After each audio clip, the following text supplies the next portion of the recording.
Is she to be buried in Christian burial that willfully seeks her own salvation? I tell thee she is, and therefore make her grave straight.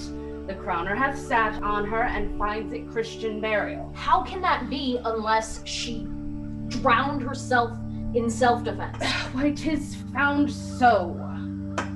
It must be se offendendo. It cannot be else. Here lies the point. If I drown myself wittingly, it argues an act, and an act hath 3 branches. It is to act, to do, to perform. Argal, she drowned herself wittingly. Nay, but hear you, Goodman, Delver. Give me leave. Here lies the water. Good. Here stands the man. Good.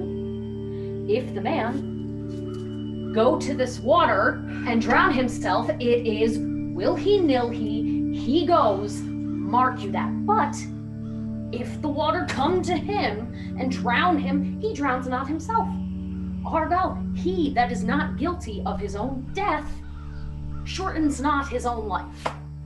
But is this law? Aye, Mary is it. Crowner's quest law. Will you have the truth on't? If this had not been a gentlewoman, she should have been buried out of the Christian burial. Why, there thou sayest. And the more pity that great folk should have countenance in this world to drown or hang themselves more than they're even a Christian. Come, my spade. There is no ancient gentleman of gardeners, ditchers, and grave makers. They hold up Adam's profession. Was he a gentleman? Oh, he was the first that ever bore arms. Why, he had none. Thou art a heathen.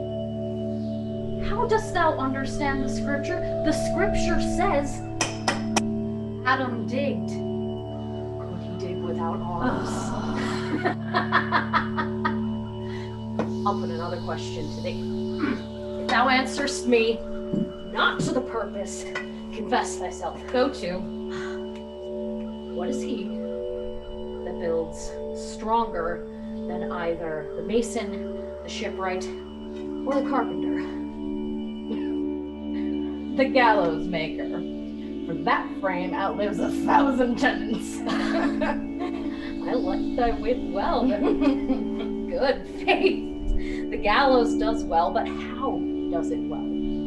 It does well to those that do in. Now thou dost ill to say that the gallows is built stronger than the church. Argal, the gallows may do well to thee. Oh, to it again, come. Who builds stronger than a mason, a shipwright, or a carpenter? Aye, tell me that, and unyoke. Marry, now I can tell. To it. Nas, I cannot tell.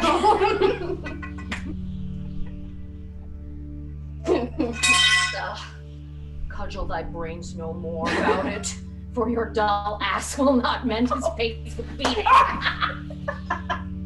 And when you are asked this question next, say a grave maker. The houses that he makes last till doomsday. Go. Get thee to Yog and fetch me a stoup of liquor. Oh.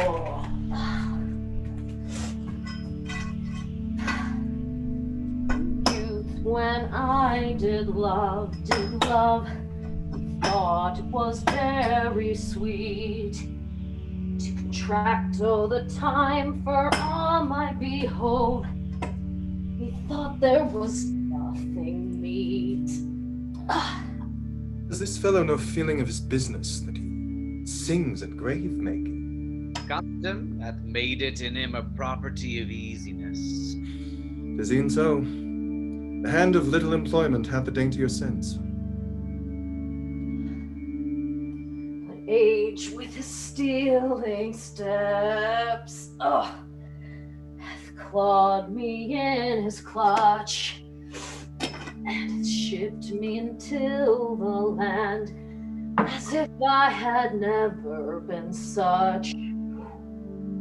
That skull had a tongue in it. It could sing once. How the knave jowls it to the ground as if it were Cain's jawbone that did the first murder.